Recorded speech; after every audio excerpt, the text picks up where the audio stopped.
Hello, everybody. Scott Golden here with the SmackDown review for the 25th of March 2021. And we are a couple of weeks away from WrestleMania. I have never seen a WrestleMania season so flat, and they can make all the excuses they want about,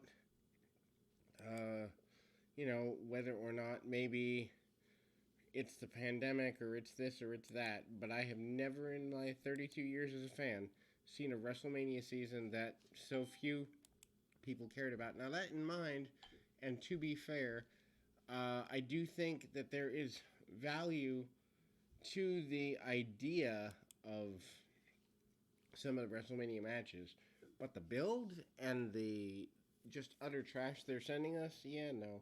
Anyway, Fastlane recap airs to focus the show, focusing on Daniel Bryan tapping out Roman Reigns and Edge attacking them with a chair.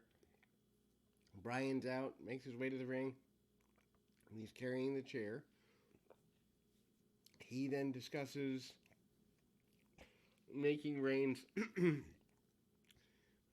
tap out Fastlane. Bryan points out Reigns claims he'd rather die than tap out. Bryan notes that in a perfect world he'd be standing in the ring with the championship.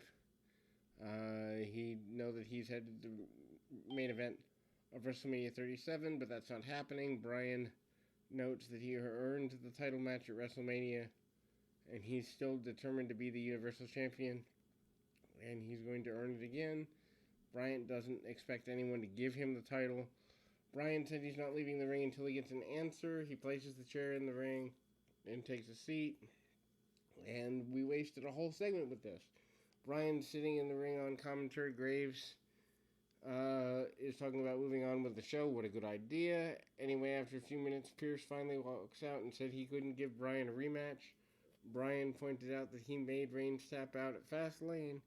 Pierce notes that the ref's decision is final. He can't overturn the decision. Pierce also notes that Edge gets the next title shot at Mania. Bryan then asked to get the title shot right after Edge and Reigns' main event.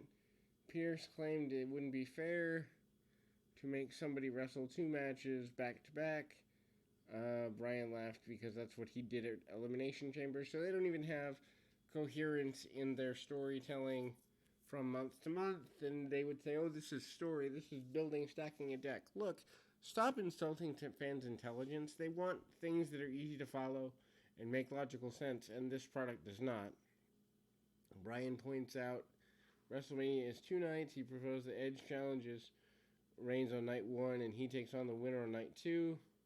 Pierce likes that idea. Edge's music hit. Edge gets in Pierce's face and knocks the mic out of his hand. He's angry with Bryan and wants another title Bryan wants another title shot, and Bryan wants a title shot on the second night to pick the bones. Edge pointed out that every match can be his last. He got in Bryan's face and they end up brawling. Edge hits a spear on Bryan, beats him down with a chair, and then, I guess this means Edge is a heel. So you bring him back, have him win the Rumble as a babyface, and turn him before the WrestleMania payoff.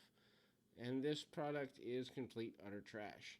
Anyway, Universal Champion Roman Reigns watches the recap with Heyman and Uso. Tells Heyman to get Pierce. Reigns tells Uso to take care of the situation by force. They recap Cesaro and Seth Rollins feud. Rollins and Nakamura finally have a match. The match is pretty good. They trade shots in the ring at the bell. Nakamura takes over, hits a knee.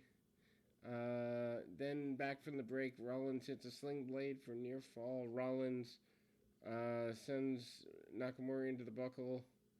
Nakamura then hits a drop kick and takes over. Nakamura hits a sliding knee and a sliding German for near fall. Rollins avoids the knee in the corner, hits a springboard knee of his own, follows up with a Falcon Arrow and another near fall. Nakamura attempts a suplex, but Rollins lands on his feet. Nakamura recovers and hits the landslide for near fall. Rollins avoids Kinshasa. Nakamura locks in an armbar. Rollins then counters with a powerbomb and a curve stomp for the win. Match is fine. Rollins is a flat character from what I can see, but anyway. Post-match, Rollins jumps Nakamura, continues to beat him up. Cesaro's music hits. He runs down, makes the save. He tries to give the giant swing to Rollins. Rollins runs away. Pierce walks into Reigns' dressing room with Uso and Paul Heyman. Pierce is thanked for not making the wrong decision earlier. Reigns tells Pierce to thank him. Reigns tells him that he's only willing to work one night and one title defense at WrestleMania. Pierce agreed with Reigns but had some decisions to make. Tonight, Caleb Braxton interviews Rollins. He's furious about Cesaro's interference, and Rollins promised to make the right and challenge Cesaro to a match at WrestleMania, which could be good if they give it some time. Rollins promised that Cesaro would not disrespect him again. Cesaro jumped Rollins from behind, gives him a giant swing, accepts the challenge for Mania.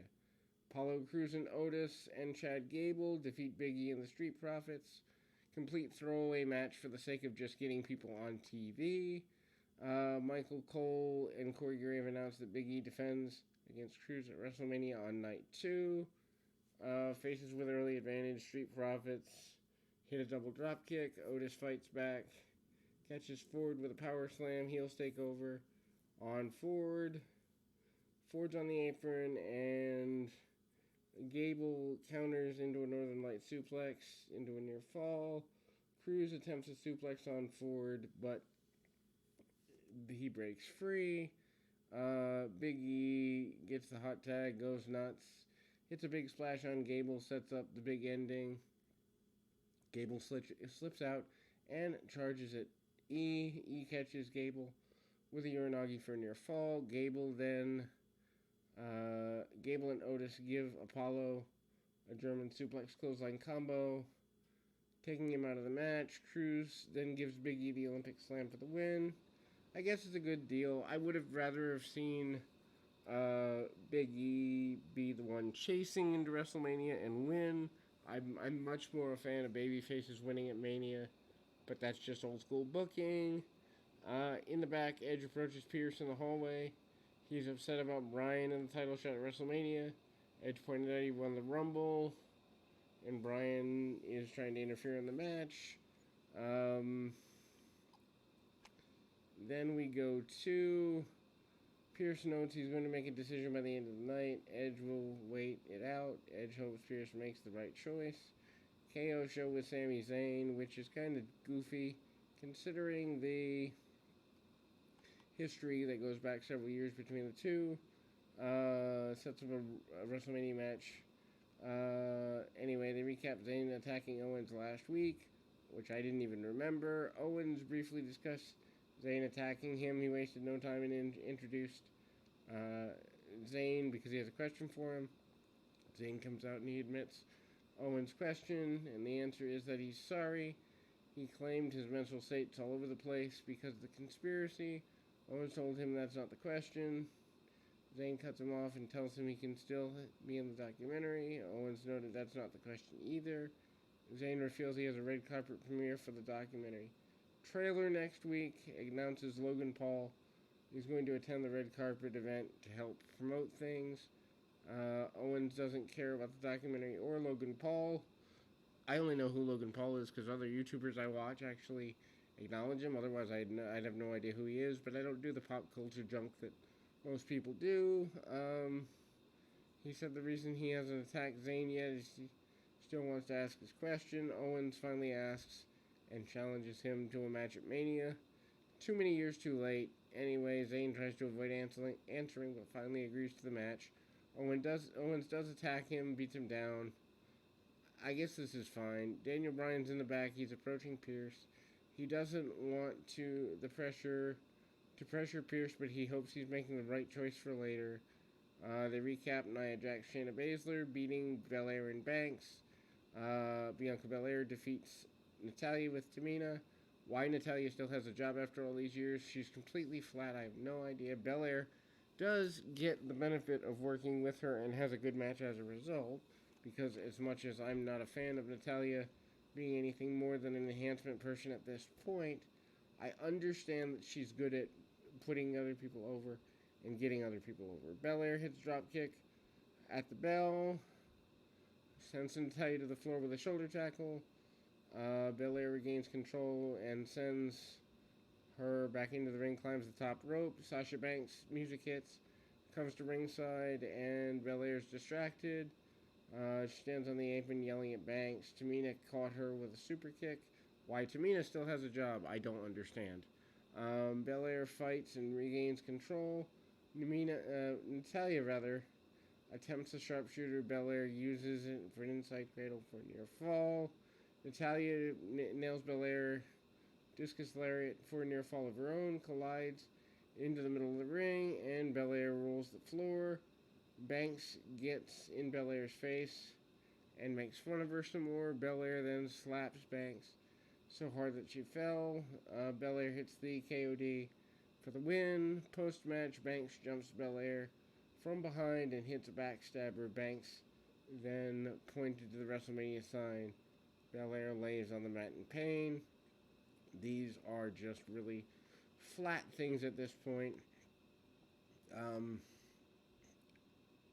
I remember when I used to care segment to segment about SmackDown. It's been years, mind you, but now it's just it feels like they're just throwing things out there to fill showtime, and especially this close to Mania. Ray with Dominic defeats Dolph Ziggler out of nowhere. Decent enough match. Ray notes that he's done a lot in his career but would love to win the tag team titles with his son. Ziggler has an earlier advantage and sends Mysterio to the corner. Misses a splash in the corner and Mysterio hits an enziguri. Ziggler, fights out. Attempts a powerbomb. Mysterio counters, sends Ziggler to the floor, and he attempts a dive. Ziggler catches him with a powerbomb. Mysterio is sent over the barricade. Back from the break because we don't know how to pace our matches. Ziggler is firmly in control. Ziggler attempts superplex, but Mysterio pushes him off and follows up with a senton and a kick to the face for near fall. Ziggler fights back, plants Mysterio in the middle of the ring in the mat, follows up with a famouser for another near fall. Mysterio avoids super kick and sets up 619. Rude jumps in. Dominic goes after Rude, and they both end up back on the floor. Mysterio goes for a dive. Ziggler hits zigzag out of nowhere for a near fall, and Mysterio fights back, hits 619, follows up with a slingshot splash for the win. Michael Cole and Corey Graves discuss a great Khali. Oh my gosh, going into the Hall of Fame, but that's just because they want to go to India, not because he actually had a Hall of Fame worthy career, which makes the Hall of Fame a joke. But at least it's more credible than Meltzer's, where he just puts in he puts people on the ballot because they're friends of his and then lets people vote that he's brainwashed into thinking that way, but that's a whole different topic. Anyway, Michael Cole, Corey Graves do discuss this. Anyway, Pierce is out with his WrestleMania decision, and Reigns and his entourage, they have piped in "You tapped out" chants. Edge and Daniel Bryan make their way out to the ring, so we've wasted a bunch of time with entrances. Pierce agrees with Reigns and Edge that they shouldn't have to compete in multiple matches at Mania. However, he also agrees that Bryan deserves a title shot. Pierce announces he's adding Bryan to the match. It's a three-way, and Reigns and Edge did not like this announcement. I don't like it either because main event matches of Mania shouldn't be three-ways. Bryan and Edge brawl around. Reigns catches Bryan with Superman punch. Reigns is about to hit Bryan with a chair. Edge hits him with a spear instead. Edge grabs the chair, beats both men down with it, and Reigns escapes. Edge continues to attack Bryan with a chair. Referees run out, and Bryan crawls out of the ring. Edge sits the chair down in the middle of the ring and sits on it as we end SmackDown. Next week, Sami Zayn's red carpet premiere with Logan Paul. What a waste of a WrestleMania building show, but hey, it's WWE in 2021. If you want wrestling, go watch AEW or the Indies or something before the year 2000, or international stuff if you like it. There's many options, but WWE isn't it. Anyway, till next time, keep your feet on the ground, your mind in the moment. Till next time, everybody.